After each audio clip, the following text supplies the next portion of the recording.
We always do a book about the show, and Road Tripping is the book based on season 3 of the Ultimate Braai Master. But when I started looking at the books, a lot of the time we do recipes out of the contestants, a couple from me, a couple from the judges.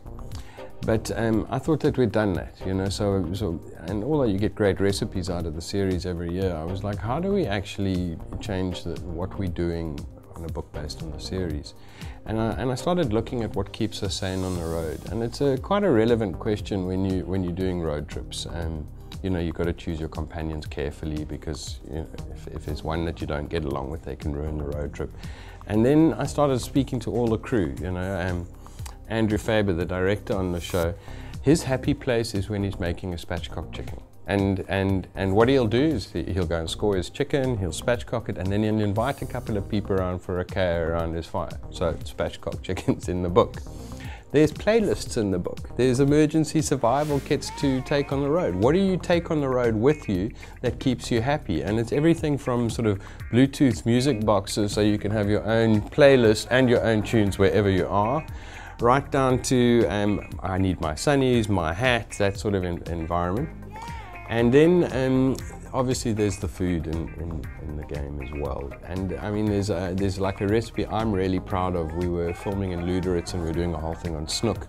And in South Africa, or especially the Western Cape, we eat snook when it's in season, and it's a staple thing. And we do it, when we do it in the fire, we braai it with apricot jam. That's what we do. So I made a snook pate.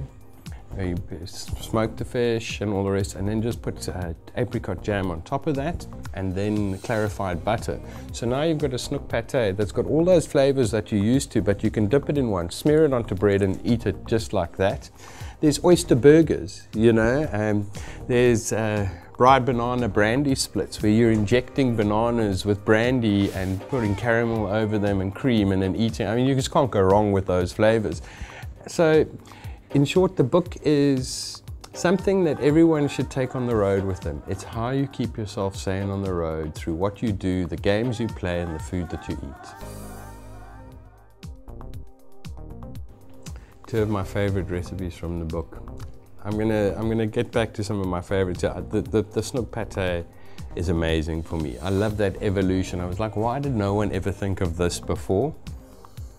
And then I'm going to say that oyster burger, man. You know, there's something so decadent about it, but when you're crunching into this burger, and when you eat burgers, you're used to chicken or beef or that sort of vibe, but when you crunch into this oyster burger, it's like, oh wow, you know, it's like an explosion of flavor in your mouth. The oysters are deep fried, so they're crispy before they go in, so you've still got like crunch and sensation in your mouth, and you get that beautiful milkiness, silkiness of the oysters, and it's amazing.